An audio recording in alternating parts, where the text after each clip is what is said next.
이것이 복음입니다. 이것이 복음이에요. 복음을 사시기를 축복합니다. 홍해를 건넌 후에 여러분 출애굽기 14장 31절에 아주 특징적인 말씀이 있습니다. 함께 읽어보겠습니다. 시작. 이스라엘이 여호와께서 애굽 사람들에게 하신 그 큰 능력을 보았으므로 백성이 여호와를 경외하며 여호와와 그의 종 모세를 믿었더라. 백성이 여호와를 경외하며 여호와를 믿었더라 이렇게 되는데 이 성경은 여호와와 그의 종 모세를 믿었더라.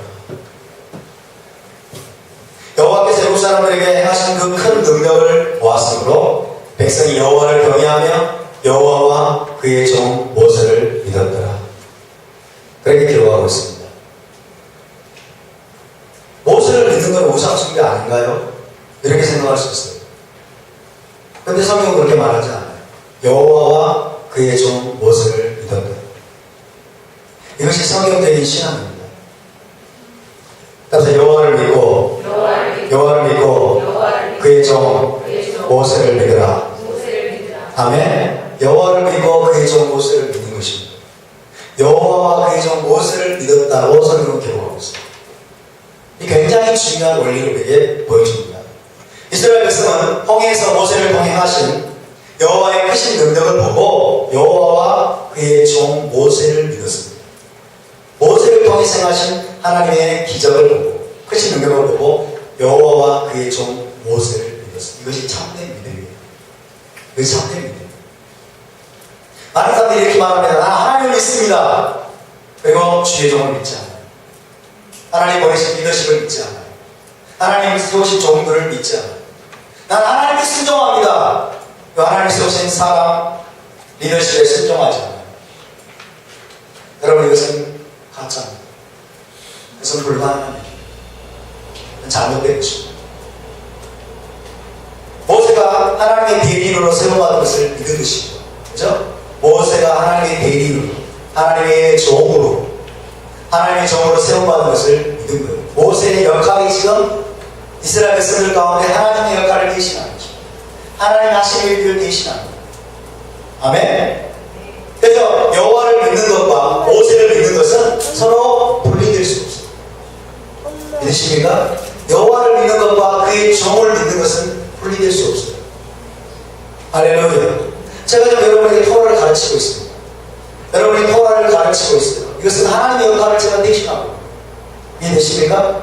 하나님의 역할을 대신하고 여러분 하나님을 믿는 것처럼 여러분 저를 믿으시기 바랍니다. 아멘. 하나님께 순종하는 것처럼 저에게 순종하시기 바랍니다. 믿으십니까? 이것이 성경의 중요한 원리예요. 성경의 중요한 원리예요.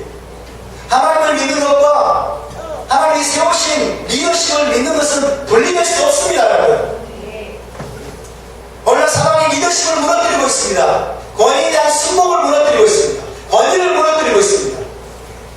아버지의 권위, 선생의 권위, 목회자의 권위, 대통령의 권위, 세상의 온갖 권위를 다 공격하고 무너뜨리고 있습니다.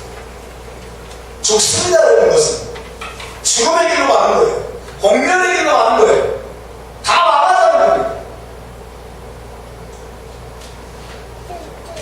정말 어리석어요.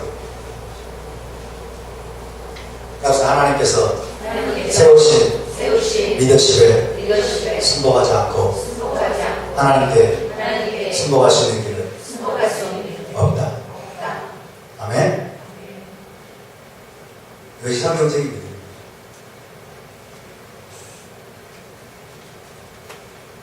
모세를 믿는 것은 무엇일까요? 모세를 통해서 주신 계시를 하나님 말씀으로 믿고 순종하는 것입니다. 모세를 통해서 주신 계시, 토라. 모세를 통해서 주신 계시, 토라를 하나님의 말씀으로 믿고 순종하는 것이죠. 토라를 무시하는 것은 여호와를 무시하는 것입니다. 그렇죠? 동의하십니까? 저는 모세와 같은 존재는 아니지만 제가 여러분에게 지금 가르치고 이 토라를 여러분이 믿는 거예요. 토라를 믿음으로 받아들이고 순종하는 것입니다. 이것이 하나님을 믿는 것입니다. 아멘? 믿는 것은 무엇이냐? 모세의 토라, 모세의 토라는 모세오경입니다. 특별히 모세오경, 이 토라를 하나님의 말씀으로 믿고 순종하는 것입니다. 토라를 무시하는 것은 여호와를 무시하는 것입니다. 하나님을 무시하는 것입니다. 지금 기독교인들은 토라가 폐지된다고 생각하고 있습니다. 십자가에서 예수님이 토라를, 율법을 못 박았다, 율법은 끝났다 라고 생각하는 거예요. 그 안식일도 안 지키고 절기도 안 지키고, 그렇죠? 아무 음식이나 되는 대로 먹고 모세의 토라를 무시하고 있어요. 모세의 토라를 무시하는, 누구를 무시하는 거예요? 여호와 하나님을 무시하는 거예요. 아멘. 성경의 신앙은 뭐예요? 여호와와 그의 종 모세를 믿는 것입니다. 지금 여러분 유대인들은요, 얼마나 모세를 사랑하는지 몰라요. 얼마나 그들이 여호와 하나님을 믿기 때문에 모세의 토라를 얼마나 소중히 여기는지 몰라요. 모세의 토라를 그들은 여러분 생명처럼 여깁니다. 모세를 너무너무 사랑해요. 모세의 라베누, our teacher. 그러면서 모세를 하나님같이 이들은 도와주면서 굉장히 사랑하고 모세의 토라를 여러분 믿고 순종하고 지키며 살아가고 있습니다. 이것이 바로 성경적인 믿음이에요. 아멘. 근데 기독교인들은 여호와 하나님을 믿는다고 하고 예수님을 믿는다고 하면서 모세의 토라를 안 믿어요. 모세의 토라를 무시합니다. 모세를 믿지 않아요. 그것은 모세를 믿지 않는 것은 하나님을 믿지 않아요. 모세를 믿는 자, 토라를 믿고 순종하는 자, 그가 바로 여호와 하나님을 실제적으로 믿고 순종하는 자예요. 할렐루야. 믿으십니까? 여러분 모세를 믿으십니까? 여러분 토라를 믿으십니까? 토라를 믿고 순종하시기 바랍니다. 그것은 하나님께 순종하는 것입니다. 여러분 예수는 어떤 분이십니까? 모세와 같은 선지자예요. 그리고 모세보다 크신 분이십니다. 아멘. 예수는 하나님의 아들로서 하나님의 대리인으로 보냄받은 하나님의 종이십니다. 할렐루야. 모세와 같은 선지자이시고 모세보다 더 크신 분이세요. 하나님의 아들로서 하나님의 종으로 하나님의 대리인으로 이 땅에 내려오신 분이 바로 예수와이십니다. 믿으십니까? 할렐루야. 그런데 여러분 유대인들은 어떻게 생각하는지 아세요? 예수와께 순종하고 예수와를 믿고 순종하는 것을 또 우상 숭배로 여기고 있다. 기가 막힌 일이죠. 자기들은 여호와와 그의 종 모세를 믿었더라 이 말씀 때문에 모세를 사랑하고 모세를 믿고 모세의 토라에 순종하면서 모세보다 더 큰 분이 오셨는데, 여러분 기독교인들이 예수님을 높이고 예수님께 순종하고 예수님의 토라를 따르고 막 그러니까 우상 숭배돼요. 말도 안 되는 일이 바꿔요. 토라의 생긴 원리를 보여주죠. 그래서 여러분 유대인들이 지금 예수님을 거절하고 있어요. 그래서 뭐라고 하는지 아세요? 하나님 유일하신 참 하나님만 우리는 순종, 하나님께만 순종합니다. 하나님께만 순종하는 우리는 사람에게 순종합니다. 자기 모습에 빠져있어요. 그럼 모세에게도 순종하지 말아야지. 그렇죠? 모세에게도 순종하지 말아야지. 모세보다 더 큰 하나님의 종으로 하나님의 대리인으로 오셨는데 여러분 예수 앞에 순종하지 않았어요. 이것이 바로 눈이 가려워진 겁니다. 예수님이 뭐라고 하신지 아세요, 여러분? 예수 앞에서 뭐라고 하신지 아세요? 요한복음 14장 1절에 이렇게 말씀하세요. 하나님을 믿으니 또 나를 믿으라. 하나님을 믿으니 또 나를 믿으라. 출애굽기 14장 31절과 비슷하죠? 성경의 원리는 똑같습니다. 이스라엘 백성들이 여호와와 그의 종 모세를 믿었던 것처럼 모세보다 더 큰 이가 여기 있다. 모세와 같은 선지자가 나는 왔다. 그리고 나는 하나님의 집 맡은 아들과 왔다. 그러므로 하나님을 믿으니 또 나를 믿으라고 말씀하십니다. 할렐루야. 감사. 예수와께 순종하는 것은 하나님께 순종하는 것입니다. 믿으십니까? 모세와 여호와 하나님 사이에 어떤 충돌이라도 있을까요? 없을까요? 없습니다. 예수와 여호와 하나님과 어떤 충돌이라도 있을까요? 없을까요? 없습니다. 이 원리입니다. 할렐루야. 이 원리. 그리고 오늘날 우리의 신앙생활의 원리도 똑같습니다. 우리 하나님을 제대로 섬기려면 그분이 보내신 종에게 순종해야 돼요. 아멘? 그의 보내신 종이 하나님의 올바른 진리의 말씀을 가르치고 말씀으로 인도하고 있을 때 여러분 거기에 순종하시기 바랍니다. 할렐루야. 주의 종에게 순종하지 않고 영적으로 바로 설 수 있는 길은 없습니다. 오해하지 마세요. 지금 많은 사람들이 목회자들을 비방하고 목사들을 불신하고 때로는 목회자들을 멸시하고 여러분 그런 흐름으로 빠지도록 있어요. 그리고 그들이 주장을 들면 또 옳습니다. 목회자들이 잘못한 면들이 있기 때문에 타락한 목회자들도 있기 때문에 잘못 가르치는 목회자들도 있기 때문에 그러나 여러분 그런 흐름에 빠지지 않게 되기를 바랍니다. 아멘. 그런 반역의 영에 저와 여러분이 물들지 않게 되기를 바랍니다. 할렐루야. 정말 위험한 거예요. 다 죽자는 거예요. 너 죽고 나 죽고 다 죽자는 거예요. 그래서 우리는 여러분 이 하나님 말씀을 떠나서 좌우나 우로나 치우치지 않게 되길 바랍니다. 자, 홍해바다를 건너 위에 바닷가에서 감격적인 노래를 부릅니다. 그래서 일부러 시라트 하양이라고 하는데 한글과의 시라트 하양, 바다의 노래 혹은 바다에서의 노래입니다. 자, 15장 1절 함께 읽어보겠습니다. 시작. 이때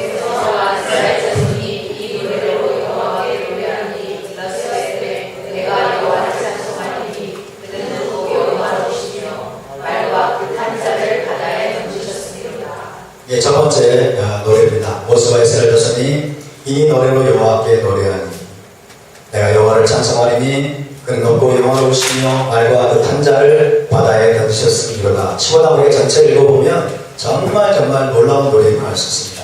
이것은 모세의 노래, 어린 양의 노래라고 부릅니다. 그래서 모세의 노래, 어린 양의 노래. 이것은 구속받은 것을 기념하는 노래예요. 애굽으로부터 받은 구속을 노래하는 구속의 노래임을 알 수 있습니다. 유대적인 신앙에서 노래는 아주 중요한 위치를 차지합니다. 그래서 이 바다의 노래는 시드루라고 하는 유대인 기도책에서 매일 낭송되고 고백되어지는 기도의 내용입니다. 그래서 히브리적인 신앙에서 노래가 굉장히 중요해요.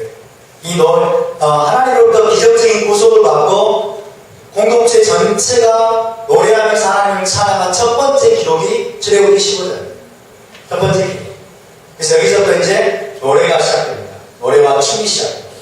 구속의 노래를 부르게 되고, 지금도 유대인들은 시드로에서 이 출애굽기 15장의 내용을 가지고 노래하면서 하나님께 기도하고 하나님께 경배하고 있습니다. 노래가 굉장히 중요한 위치를 차지하죠.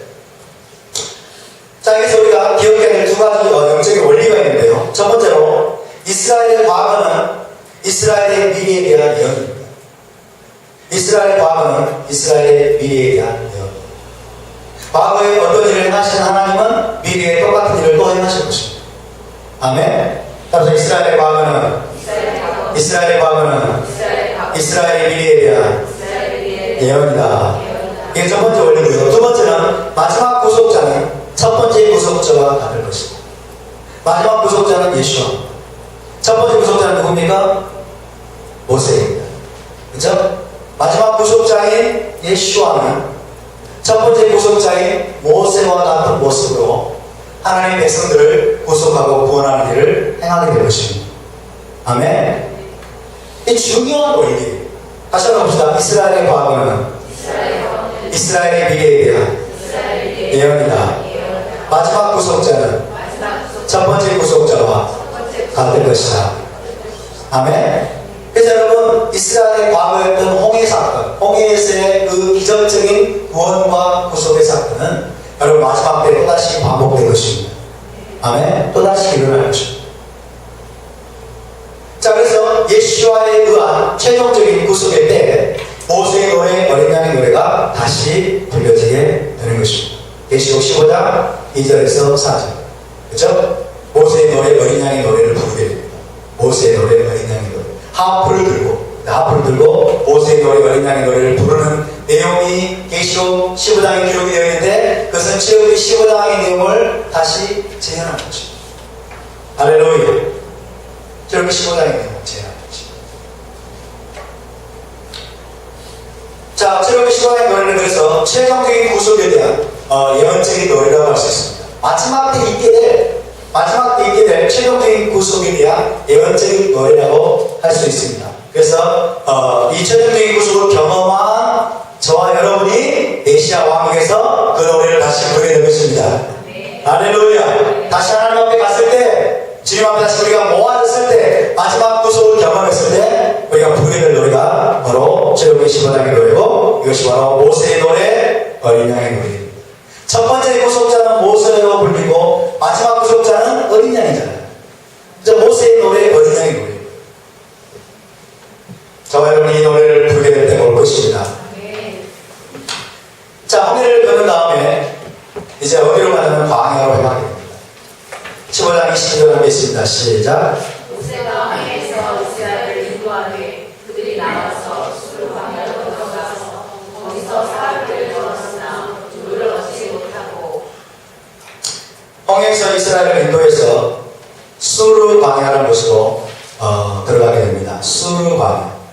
거기서 사흘길을 걸었으나 물을 얻지 못하고. 자, 광야는 히브리어로 미드바르라고 하죠. 해보시죠. 미드바르. 이 광야는 여러분 신부단장의 장소입니다. 이것이 토라에서 광야의 위치, 토라에서 광야의 성격입니다. 신부단장의 장소. 하나님은 신부단장을 어디서 시킵니까? 광야에서 시킵니다. 아멘. 광야에서 시킵니다. 이스라엘에서 미드바르라는 단어를 굉장히 좋아해요. 유대인들은 미드바르라는 단어를 생각하면 즉시 뭘 생각해요? 신부단장을 생각합니다. 즉시. 근데 여러분 헬라적인 관점에서 광야는 뭐예요? 그냥 황량한 곳이에요. 그냥 황량한 곳이고, 그죠? 정갈이 있는 곳이고, 그냥 정박한 곳이고, 죽음의 장소고 이래요. 그러나 이분적인 관점의 광야는 뭐예요? 신부단장의 장소인 거예요. 할렐루야. 여러분 광야는 구속의 궁극적인 목적을 위해서 이스라엘이 준비되고 훈련되며 하나님의 손에 의해서 집중적으로 다루심을 받는 장소입니다. 집중적으로 다루심을. 구속의 궁극적인 목적이 뭐예요? 약속의 땅에 들어가는 것이죠.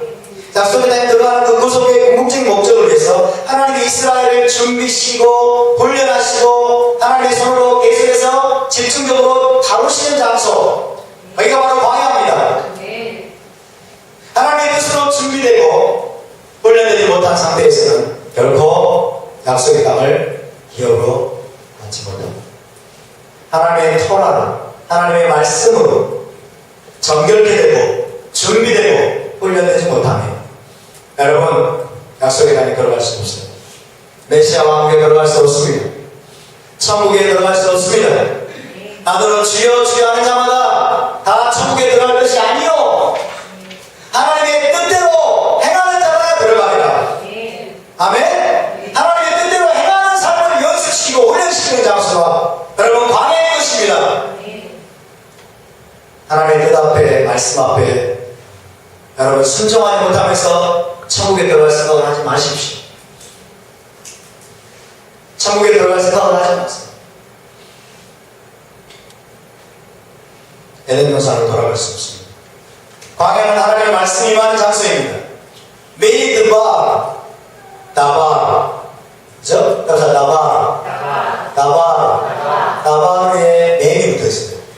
다바르는 말씀이에요, 말씀. 뱀이 붙어 있으면 여러분 이것은 주로 장소를 뜻한다고 했어요. 장소. 다바르가 임하는 장소예요. 미드바르. 아멘. 광야는 다바르가 말씀이 임하는 장소입니다. 할렐루야. 하나님의 말씀 토라가 임하는 장소가 신의 광야에 있습니다. 여러분 하나님의 말씀이 임하는 장소예요. 말씀을 받는 장소예요. 신랑 되신 하나님과의 결혼 언약과 친밀한 사랑의 계시가 임하는 장소가 바로 미드바르입니다. 아멘. 저와 여러분을 광야로 인도하신 하나님을 찬양합니다. 여러분 광야의 시즌을 낭비하지 않게 되길 바랍니다.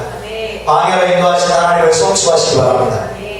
할렐루야. 하나님의 말씀을 받는 장소, 하나님의 말씀이 들리는 장소예요. 하나님의 계시가 캐치가 되는 장소예요. 어디가? 광야. 도시 문명 한복판에서는 하나님의 말씀이 안 들립니다. 도시 문명 한가운데서는 하나님의 말씀을 잘 안 받으려고 합니다. 우리 마음 상태가 하나님의 말씀을 잘 안 받아요. 왜? 너무 풍족하니까.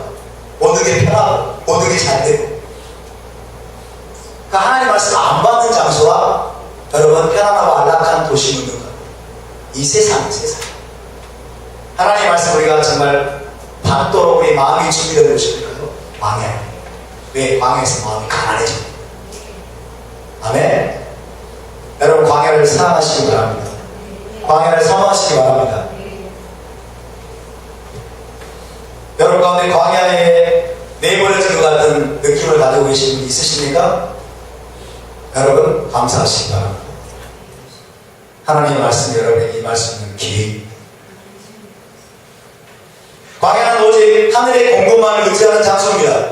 자신에 대한 신뢰와 자랑이 죽는 것이고 인간적이고 세상적인 방법을 철저하게 내려놓는 것이고 왜 안 통하니까? 안 통해. 인간적인 방법 써봐도 안 통하고 세상적인 방법 써봐도 안 통하고 그렇죠? 광야에서 뭐가 통하겠어요? 그러니까 자기에 대한 신뢰와 자기 힘으로 뭔가를 해보겠다는 여러분 자아사랑과 자아신뢰가 철저하게 깨지고 죽는 것입니다. 오직 하늘의 공급만이 우리에게 임하는 장소. 하나님은 이런 것으로 우리를 데려가기를 기뻐하십니다. 아멘. 하나님 이런 곳에서 저와 여러분을 만나주시기 원하십니다. 하늘로부터 내리는 만나를 먹을 수 있는 것입니다. 반석에서 나오는 생수를 마시고 또 샤밧을 지키면서 하늘의 생명으로 우리가 가득 채워져 가는 장소. 샤밧의 계시가 광야에서 열렸습니다. 광야에서. 신광야에서. 이 광야는 어디입니까? 현 세상입니다. 올라마세. 그래서 올라마세 현 세상이 바로 광야 훈련의 시즌입니다. 믿으십니까? 지금 우리가 이 세상에 얼마나 많은 고난이 있습니까? 얼마나 많은 시련이 있습니까? 얼마나 많은 역경이 있습니까? 얼마나 많은 괴로움이 있습니까? 얼마나 많은 공격이 있습니까? 얼마나 많은 환란이 있습니까? 때로는 얼마나 많은 핍박이 있습니까? 우리가 살고 이 현 세상이 여러분 우리를 지금 광야 훈련의 시즌으로 하나님이 인도하시는 그 기간을 믿으시기 바랍니다. 할렐루야. 광야 훈련을 잘 보되 광야 훈련 우리 분 한번 경기하면서 수고합시다. 광야 훈련을 잘 받으십시다. 광야 훈련을 제대로 받으시다. 할렐루야. 제대로 받을 수 있기를 바랍니다. 광야 사람이 만나를 주시고 만나를 간소하라고 말씀하시죠? 16장 33절 있습니다. 시작.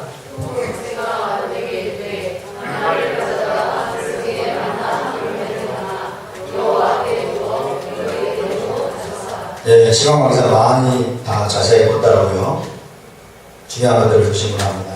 모세가 아론에게 이르되 항아리를 가져다가 그 속에 만나 한 오멜을 담아 여호와 앞에 두어 너희 대대로 간수하라. 이 메시아의 이것을 통해서 우리가 메시아의 세 가지 직임을 볼 수 있는데요. 자, 여기 히브리서 9장 4절에 보면 언약궤에 들어있는 세 가지를 말합니다. 한겨레 보겠습니다. 시작.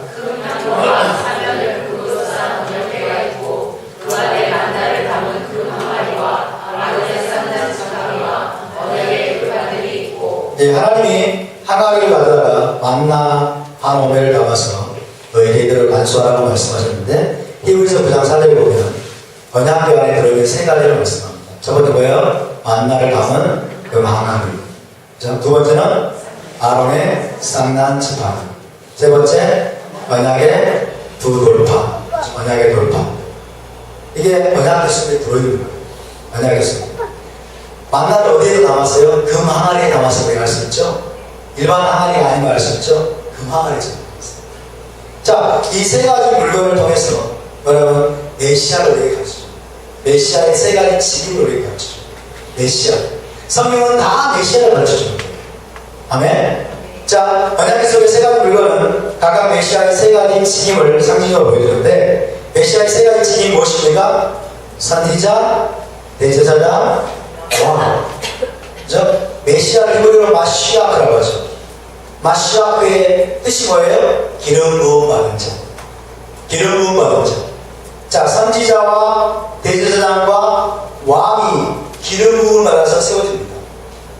이들이 바로 마시아. 이해되십니까? 그래서 메시아, 우리 주 예수와의 세 가지 직임이 뭐예요? 그분은 선지자이시고, 그분은 대제사장이시고, 그분은 왕이십니다. 아멘. 하나님이 그분에게 기름을 부으셨어요. 하나님이 선지자로 기름을 부으셨고, 하나님이 왕으로 대제사장으로 기름을 부으셨어요. 할렐루야. 믿으십니까? 그것을 보여주는 것이 바로 이 세 가지 물건입니다. 자, 예수와는 보시면 여러분, 1차적으로 그분은 선지자로 오셨습니다. 모세와 같은 선지자로 오셨습니다.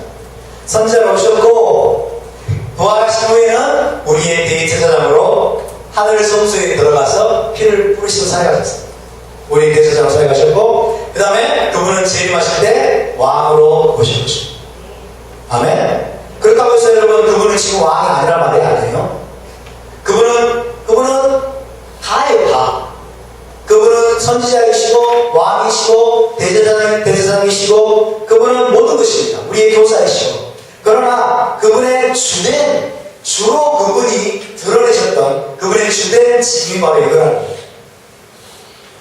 그래서 그분이 초림하셨을 때 그분이 1차적으로 주로 선지자로서 사용하셨습니다.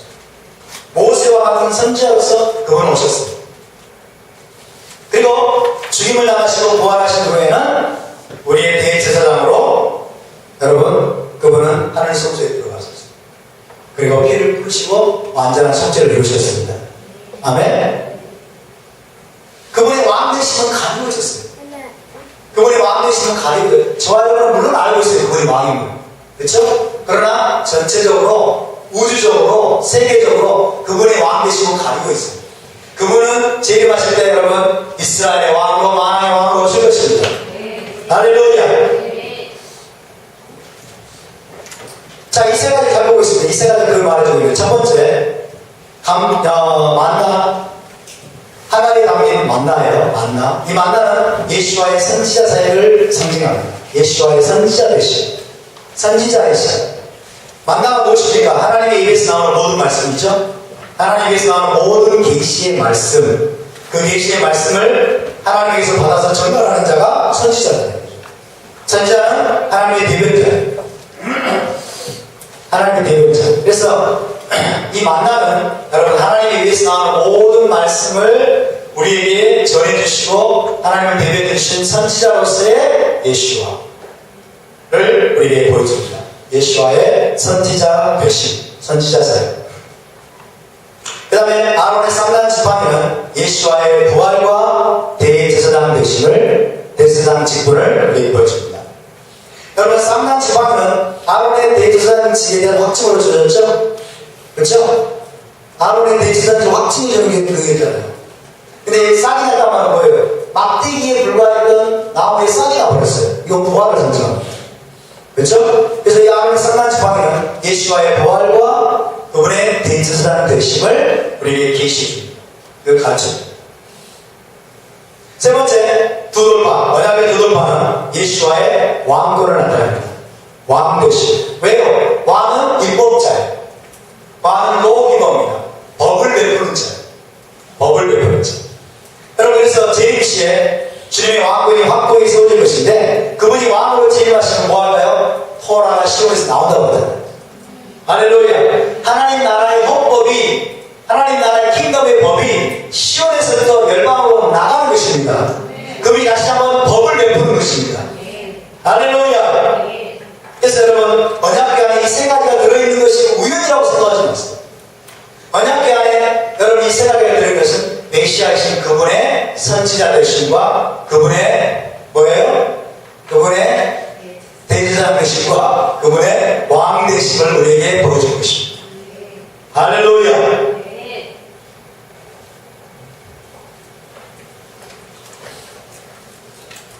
자, 감추인 만나에 대해서 함께 나눠보겠습니다. 작년에 잠깐 말씀을 드렸는데 다시 한번 기억을 되살려 보십시다. 계시록 21장에 계시록 2장 11절에 감추인 만나가 언급이 되어 있어요. 감추인 만나.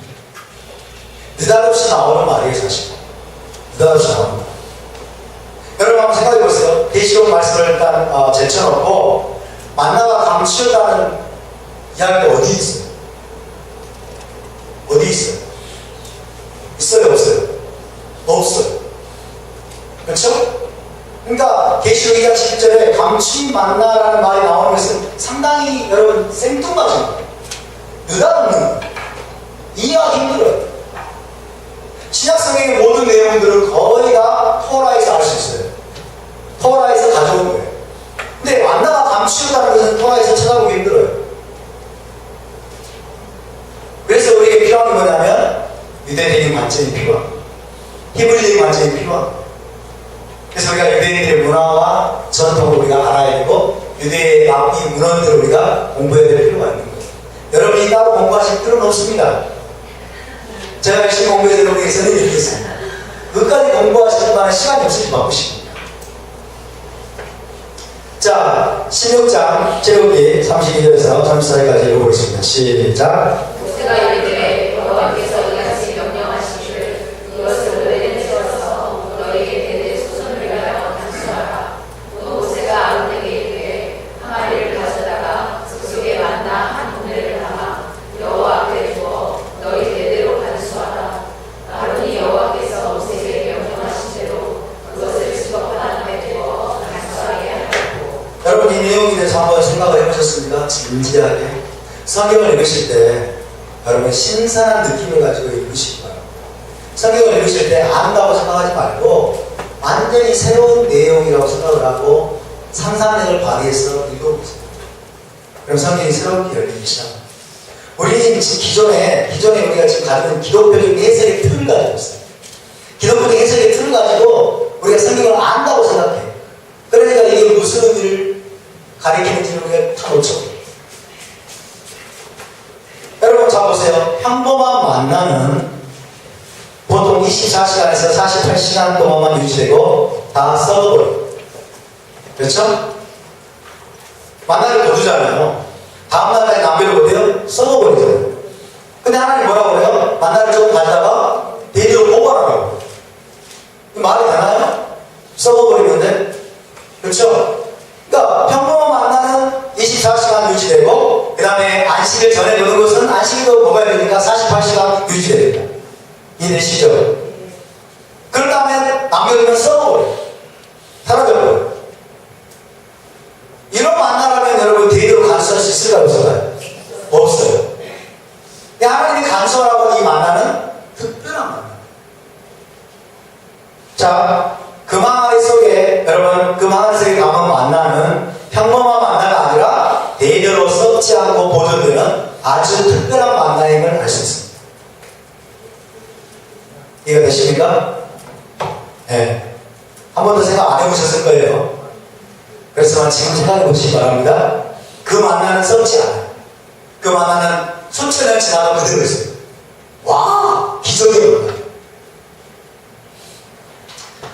그래서 여러분 평범한 만나가 우리의 매일의 양식을 의미한다면 Word of God 하나님의 말씀 매일의 양식을 의미한다면 언약궤 속에 만나는 The Word of God 하나님의 말씀이신 그분 그죠? 영생이신 그분은 썩지 않습니다.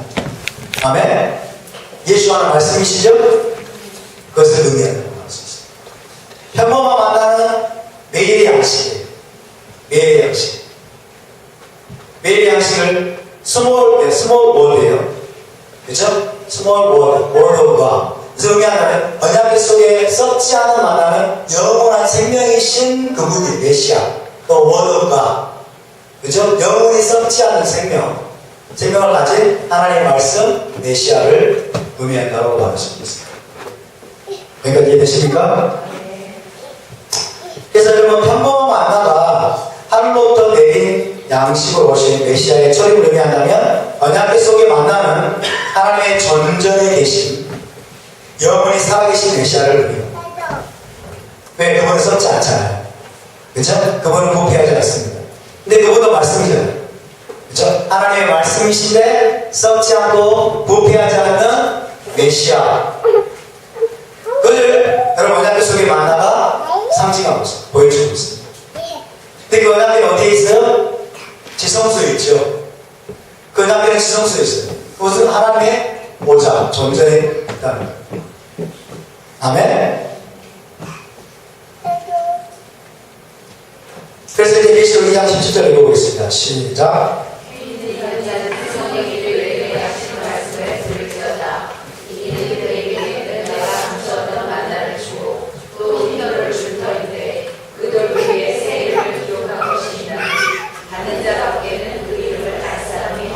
예, 감추인 만나가 나옵니다. 감추인 만나.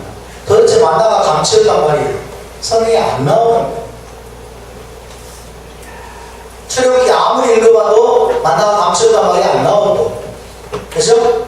뭐 레위기, 민수기, 신명기 읽어봐도 만나를 뭐 모세가 감춰놨다 뭐 이런 말이 안 나오는데 왜 느닷없이 계시록 2장에서는 감추인 만나를 주겠다고 우리는 이거 전혀 모르는 상태에서는 지금 하늘 저기 어딘가에 하나님이 모르는 숨겨둔 만나가 있는 모양이다 그렇게 생각하잖아요. 그런 것이 아니고 우리가 히브리 관점에서 이것을 이해하는 것입니다. 자, 그래서 우리가 이 감추인 만나는 썩지 않은 하늘 양식을 나타내는 것이죠. 영생, 영원한 생명, 썩지 않은 하늘 양식을 주겠다는 것인데 주님께서 감추인 만나를 주겠다. 그렇죠? 감추인 만나, 썩지 않은 하늘 양식을 주시겠다는 것인데 유대 전승에 따르면 바벨론의 공격으로 성전이 파괴되기 직전에 선지자 예레미야가 언약궤를 포함해서 성전의 거룩한 기구들 몇 가지를 숨겼다고 합니다. 언약궤를 포함해서 성전의 거룩한 기구들 몇 가지를 숨겼습니다. 언약궤를 숨겼으면 무엇도 숨겼을까요? 그 안에 들어있는 만나와 돌판과 지팡이도 숨겨졌겠죠. 여기에서 만나가 감추었다는 전승이 시작됩니다. 예레미야가 바벨론 포로되기 전에 성전에 가가지고 언약궤하고 몇 가지 기구를 숨겼다라고 여러분 그런 이야기가 전해 내려옵니다. 그래서 유대문헌 메필다에 따르면요 만나도 그때 감추어졌다고 만나가 감추어졌대요. 그러니까 이런 부분들을 완전히 무시해버리면 이 말이 무슨 말인지 도무지 알 수가 없죠. 만나도 감추어졌다고 하면서 감추인 만나는 그런데 메시아께서 오시면 드러날 것이라고 합니다. 할렐루야. 감추인 만나는 메시아가 오면 드러날 것입니다. 메시아가 오면 다시 발견될 것입니다. 여러분 지금 언약궤 법궤가 잃어버려져가 됐어요. 잃어버려져. 많은 사람들이 법궤가 발견되었다 이런 말들을 하는데 여러분 사실은 믿을만한 소식통이 아니고요. 지금 법궤는 어디 있냐면요. 법궤는 어디 있을까요?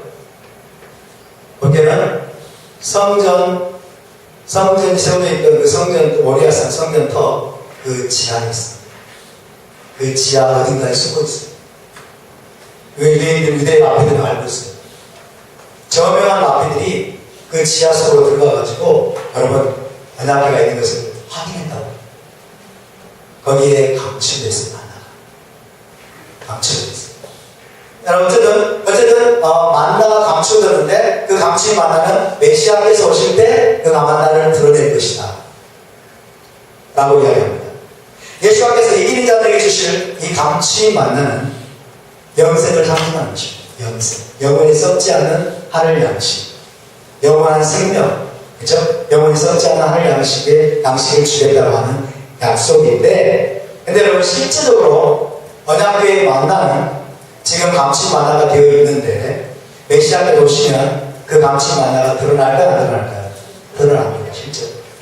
그렇죠? 지금 감추어져 있습니다. 근데 그 감추인 만나를 주님이 드러내셔가지고 이기는 자들에게 주어서 먹게 하겠다. 그 만나가 지금 썩었을까요? 안 썩었을까요? 안 썩었어요. 기적의 만나예요. 썩지 않은 만나예요. 근데 지금 감추어져 있어요. 메시아께서 오시면 그것을 드러내가지고 이기는 자들에게 주시겠다는 이런 실제적인 의미가 있고 또 영적인 의미는 뭐예요? 영원히 썩지 않는 할 양식을 주겠다는 의미예요. 아멘. 여러분 이렇게 생각해 봅니다. 그 감추인 만나가 도대체 얼마나 된다고 그 엄마 되지도 않는 거 도대체 몇 명이 모일 수 있겠습니까? 5명의 사건을 기억하십니까? 벌떡 다섯 개 왕고기 2마리로 여러분 남자만 5천 명을 모였어요. 여자들과 어린아이들은 계수를 안 했어요. 그러면 아마도 10,000명, 2만 명 이상은 좋게 될 겁니다. 벌떡 다섯 개 왕고기 2마리로 2만 명을 주님이 먹이셨어요. 그렇다면 여러분 언약궤 속에 들어있는 그 감추어진 만나를 주님이 찾아가지고 그 기적의 만나를 이기는 자들에게 여러분 먹이고도 남음이 있을 것입니다. 할렐루야. 여러분 주님께서 오시면 저 여러분에게 감추어진 만나를 주실 것입니다. 이기는 자들에게 주실 것입니다. 저 여러분 이기는 자가 될 수 있길 바랍니다. 요한계시록은 이기는 자들에게 주신 축복입니다. 무엇을 이깁니까? 죄를 이기는 것입니다. 육신을 이기는 것입니다. 세상을 이기는 것입니다. 육신의 정욕을 이기는 것입니다. 할렐루야. 그분이 오실 때 우리가 함께 감추인 만나를 그분으로부터 받아 누릴 수 있게 되기를 주님으로 축복합니다. 우리 함께 일어나서 기도하겠습니다. 아직 일어나지 마세요. 끝났네.